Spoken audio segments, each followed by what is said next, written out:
Mari kita bersatu dalam doa. Bapa di surga, kami bersyukur buat siang hari ini Bapa, kami mau mendengarkan firman-Mu Tuhan. Berbicaralah Engkau bagi hamba-Mu yang tidak ada apa-apanya, tetapi biarlah Roh-Mu menyertai kami dalam pembacaan firman ini, biarlah menjadi rema bagi kehidupan kami di masa-masa yang sulit ini Tuhan. Kami percaya jemaat Tuhan terjadi bagi kami semua yang hadir pada siang hari ini, untuk kami dikuatkan oleh Tuhan. Dalam nama Yesus kami berdoa dan bersyukur. Haleluya. Amin. Judul firman Tuhan kita pada hari ini, kita akan sampai. Sungguh menjadi suatu kekuatan baru bagi kita pada saat ini yang akan sulit bagi kita, bahwa kita akan sampai, saudaraku. Oleh karena ini kita baca firman Tuhan dari Markus pasal 4 ayat 35 sampai 41. Sama-sama kita baca, saudaraku. Pada hari itu aku panggil seorang, Yesus berkata kepada mereka, marilah kita bersorak. Mereka meninggalkan orang banyak itu, lalu bertolak dan membawa Yesus beserta dengan mereka dalam perahu di mana Yesus telah duduk, dan perahu lalu juga menyertai Dia. Lalu mengamuklah topan yang sangat dahsyat dan ombak begitu masuk dalam perahu, sehingga perahu itu mulai penuh dengan air.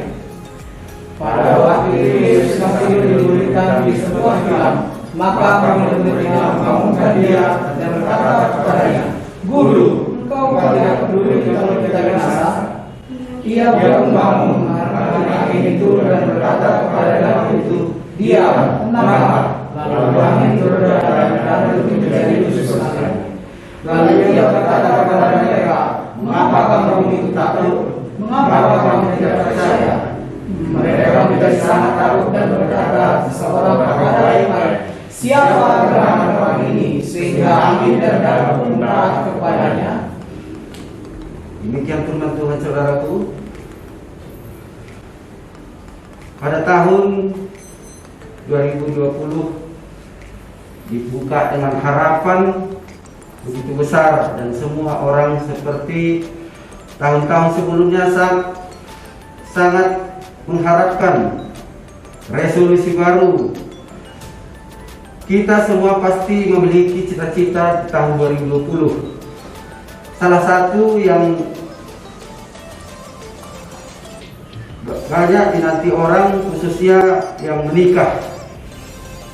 Nah, itu saudaraku, tahun 2000. Kenapa itu tahun 2020 menjadi suatu yang dinantikan orang, menjadi suatu yang baru? Karena di sini banyak tanggal-tanggal yang ditemukan menjadi suatu tanggal yang bagus, saudaraku, enak diingat. Seperti tanggal 2 bulan 2 tahun 2020 dan tanggal 20 bulan 2 tahun 2020. Nah, itu pun merupakan tanggal yang selalu orang idam-idamkan. Kenapa orang begitu selalu, saudaraku? Karena sesuatu peristiwa itu menjadi satu kenangan untuk di masa depan kita, untuk kita bisa tidak lupakan apa yang terjadi dalam kehidupan kita. Itulah makanya orang, saudaraku, banyak menanti membuat tanggal-tanggal dalam satu acara menjadi tanggal yang satu bisa dikenang untuk tahun-tahun berikutnya. Dan juga, saudaraku, sampai akhirnya dalam tahun yang begitu orang menantikan, begitu sukacita, pada Maret tahun 2020 kemarin itu kan ada suatu kejadian yang luar biasa, ataupun suatu, termasuk ini sebagai tsunami yang melanda dunia, saudaraku, di mana ada COVID-19 yang kita tidak bisa kendalikan sampai sekarang, bahwa itu pun semua negara di dunia, negara kuat adidaya sekalipun, tentang hal ini mereka belum mampu sampai sekarang mengendalikannya, saudaraku. Maka disinilah maka kita perlu tahu bahwa hal ini mengajarkan dan mengingatkan kita bahwa dalam perjalanan hidup ada hal yang pasti terjadi yang tidak kita bisa kendalikan. Di sisi lain kita terus berjuang untuk mengendalikan kehidupan kita, saudaraku. Kejadian ini, saudaraku, semua pun negara tidak bisa mengendalikannya, saudaraku. Dan situasi yang kita alami sekarang sungguh sulit, saudaraku. Oleh karena itu, di samping itu tanggung jawab kita sebagai mencari hidup kita sepanjang hari tidak kita harus kerjakan, saudaraku. Oleh karena itu, di dalam teks di atas bisa kita baca murid-murid yang mengalami hal yang mereka tidak duga akan terjadi dalam hidup mereka, maka menghadapi taufan yang sangat dahsyat. Oleh karena itu, saudaraku, dalam kehidupan kita pun kita tidak akan tahu apa yang akan terjadi dalam kehidupan kita. Bahkan 1 hari, 1 menit ke depan pun kita tidak tahu, saudaraku. Oleh karena itu, jadi pengalaman bagi kita, apakah hal yang terjadi dalam hidup kita yang tidak kita duga. Memang semuanya Tuhan yang terjadi dalam kehidupan kita pasti semua kita tidak bisa merencanakan, bisa kita tidak menduga, saudara. Termasuk dalam kehidupan saya sendiri. Saya bisa berdiri di sini, saudara, saya bersaksi bahwa kejadian yang menimpa saya hampir merenggut jiwa saya. Dan itu tidak saya duga, saudaraku. Bahkan itu pun bisa kesalahan orang lain yang menimpa diri kita. Sama kejadian sekarang, jangan karena perbuatan orang lain, kelalaian orang lain menimpa diri kita. Karena itu tadi, saudaraku, bahwa kita tidak bisa mengendalikan kehidupan kita, saudaraku. Yang menjadi pertanyaan bagi kita, bisakah kita mengendalikan kehidupan ini, saudaraku? Apakah kita bisa mengendalikan hidup kita? Aku harus begini, aku harus dapat berbuat ini. Dan apakah kita bisa mengendalikan napas kita? Itu luar biasa, saudaraku, kalau kita bisa mengendalikan napas kita. Tentunya ada hal yang harus kita kendalikan dalam hidup ini, yaitu waktu, uang, dan emosi kita. Waktu memang kita bisa mengatur. Bulan ini aku harus berjalan ke sana, tetapi kita harus libatkan Tuhan, saudaraku.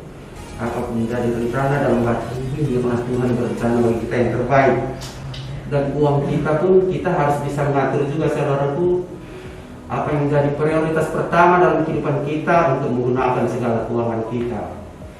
Sebab banyak, saudaraku, kita salah guna, apalagi situasi yang sulit sekarang, saudaraku.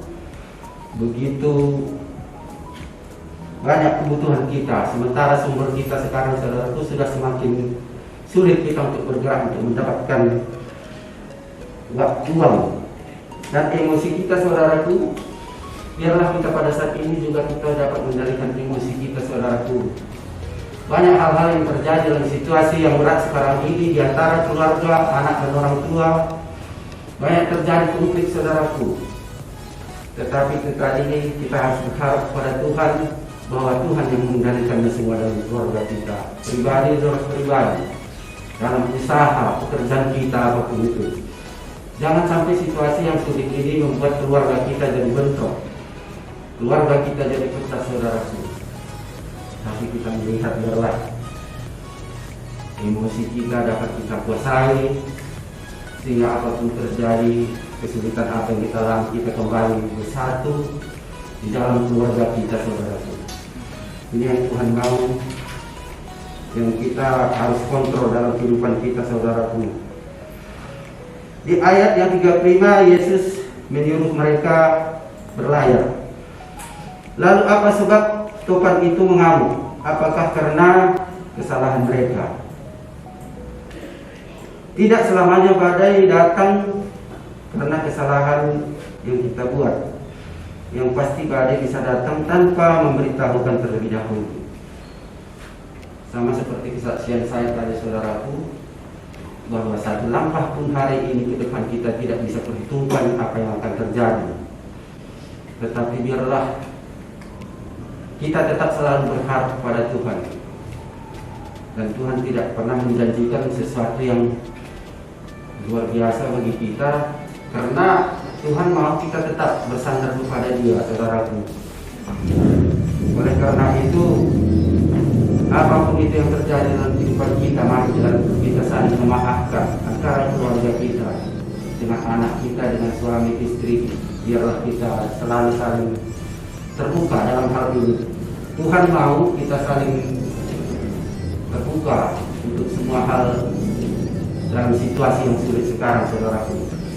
Tuhan izinkan kita berada sampai hari ini untuk sebuah tujuan menjadi suami istri lebih baik, menjadi anak-anak yang hormat kepada orang tua, bersaksi, menceritakan kebaikan dan perbuatan Tuhan yang begitu baik dalam kehidupan kita.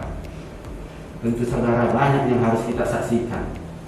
Saya sendiri pun kalau saya saksikan sungguh banyak, saudaraku. Dan selama ini itu tidak saya sadari, bahwa saya pikir saya kuat, saya pikir saya bisa mampu.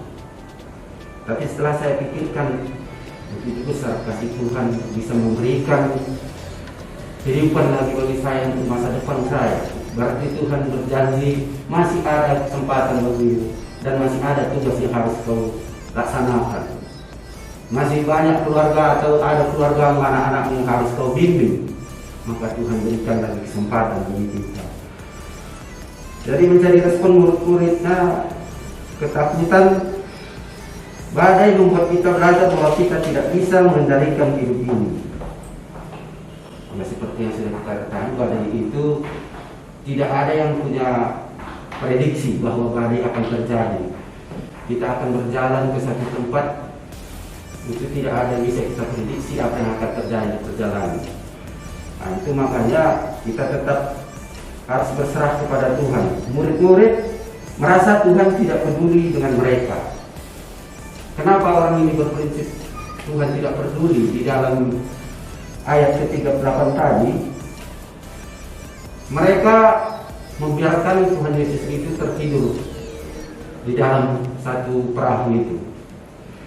Oleh karena itu mereka menganggap bahwa Yesus itu tidak peduli. Dalam kehidupan kita juga, saudaraku, kalau kita membiarkan Tuhan itu tidak ada bersama dengan kita atau tidur sebagai simbol aja, kita buat salib di depan di rumah kita nggak ada maknanya sama kita. Tetapi apa maksudnya sini? Jangan kita biarkan tidur, supaya kita menjalin hubungan kita setiap saat kepada Tuhan, saudaraku. Kita serahkan pergumulan kita serahkan anak-anak kita serahkan pekerjaan kita, sehingga Tuhan bangun, saudaraku. Dia akan menolong kita. Adakah kita dalam situasi saat merasa Allah tidak peduli? Kita merasa Allah tidak dalam pergumulan kita. Kita merasa Allah tertidur dalam pergumulan kita. Jadi ini, saudaraku, yang perlu kita semakin hari. Mungkin ada tujuan Tuhan kenapa selama ini kita bebas kemana, saudaraku. Dengan COVID ini kita dalam keluarga lebih banyak waktu kita bersatu, saudaraku, dengan anak-anak kita, dengan keluarga kita, dengan situasi pun yang mungkin sulit kita hadapi. Tapi mari kita tetap berdoa kepada Tuhan bahwa hal ini akan selesai. Tuhan akan buat mujizat bagi dunia, bagi bangsa kita. Dalam kesulitan mencari pekerjaan, apapun itu Tuhan akan jawab bagi kita yang terbaik. Dalam teks yang kita baca ada 3 kalimat yang Yesus katakan. Marilah kita bertolak ke seberang. Ayat yang ke-35 kita kembali baca. Ayat yang ke-35, pada hari itu waktu hari sudah petang, Yesus berkata kepada mereka, mari kita bertolak ke seberang. Bahwa ini adalah suatu perintah datang daripada Yesus. Oleh karena itu, dalam keseharian kita harus selalu bersandar kepada Yesus. Sebab kita tahu di dalam Yesus kita akan diarahkan. Kita akan dibawa pada tujuan yang lebih baik, saudaraku. Maka di sini dikatakan kita bertolak menyeberang. Tentu di dalam perjalanan ini ada misi Tuhan yang terbaik bagi perjalanan itu, saudaraku. Oleh karena itu, dalam setiap apapun rencana kita, mari kita melibatkan Tuhan dalam kehidupan kita. Yang kedua, pada ayat ke-38, mari kita baca, saudaraku. Ayat yang ke-38, Pada waktu itu Yesus sedang tidur di hutan di sebuah tilam, maka murid-muridnya membangunkan dia dan berkata kepadanya, "Guru, engkau tidak peduli kita binasa." Nah, ini seperti yang tadi saudaraku, kita harus membangunkan hubungan kita yang terbaik dengan Tuhan setiap saat, sehingga Tuhan itu dapat mengendalikan kehidupan kita dalam keluarga kita. Yang ketiga, mengapa kamu begitu takut? Mengapa kamu tidak percaya? Ini tertulis pada ayat 40. Kita baca, lalu ia berkata kepada mereka, "Mengapa kamu begitu takut? Mengapa kamu tidak percaya?" Nah, pada teks ini saudaraku, pada zaman dulu memang mereka selalu bersama-sama dengan Yesus, tetapi mereka tidak mengenal Yesus itu siapa secara pribadi. Oleh karena itu, mereka selalu bertanya, siapa itu Yesus ini sebenarnya? Kenapa danau, angin pun takut kepadanya? Oleh karena itu, saudaraku, ini menjadi kita sebagai pengikut Tuhan yang sudah bertahun-tahun lamanya, saudaraku, biarlah kita percaya sepenuhnya kepada Yesus, saudaraku. Sebab kita tahu bahwa apapun dalam kehidupan, bahkan angin ribut dan ombak pun bisa dihentikan Tuhan. Dan kita tahu situasi yang sekarang yang terjadi pun supaya Tuhan hentikan, bahwa COVID ini akan membuat kita kembali seperti biasa, saudaraku. Dan seterusnya, Yesus adalah yang menjadi manusia. Dia benar-benar manusia sehingga dia bisa tidur, bisa mengalami apa yang kita alami. Ya, Yesus setelah dia lahir ke dunia ini, dia sama seperti kita yang bisa mengalami lapar dan juga mengalami sakit dan perlu tidur. Nah, di sini kita harus tahu Yesus itu sebagai manusia, dia pun dapat merasakan yang kita rasakan. Yesus adalah Allah, sehingga ia tahu bahwa ia mengendalikan segalanya, bahwa apa yang dia rencanakan akan terjadi.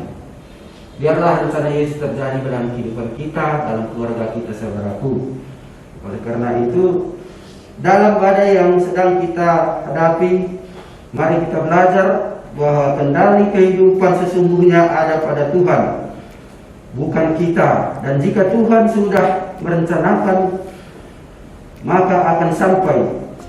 Murid-murid sampai di seberang sekalipun ada topan yang sangat dahsyat di tengah-tengah perjalanan, tetapi ada Yesus bersama mereka. Demikian halnya kita juga akan melalui masa-masa sulit ini karena ada Yesus bersama kita, dan kita akan sampai kepada tujuan kita. Begitu indah, saudaraku, kalau kita menyerahkan segala kehidupan kita di dalam Yesus. Oleh karena itu kita percaya pada saat ini, dalam kesulitan apapun kita, saudaraku, dalam situasi apapun kita, dalam pergumulan apa, sakit penyakit apapun kita, Tuhan akan berikan kekuatan bagi kita. Kita percaya lewat firman Tuhan ini kita mendengarkan semua bahwa pada hari mendatang Tuhan akan jadikan mujizat yang luar biasa bagi kita semua yang hadir pada hari ini. Kami percaya semua kita yang hadir ini punya kerinduan yang luar biasa. Kita mau semua pergumulan kita dijamah oleh Tuhan, sehingga kita dapat mengatakan bahwa hari ini kita akan sampai.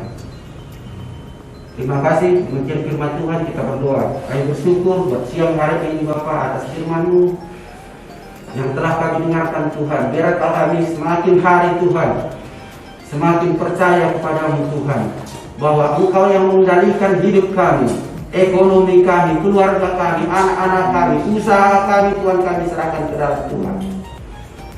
Nyatakan rencana-Mu yang luar biasa, jamaah Tuhan, terjadi bagi kami, keluarga, lepas keluarga, bagi yang mencari pekerjaan, jodoh, apapun itu, Tuhan. Kami percaya Tuhan akan buka pintu berkat bagi kami, Tuhan.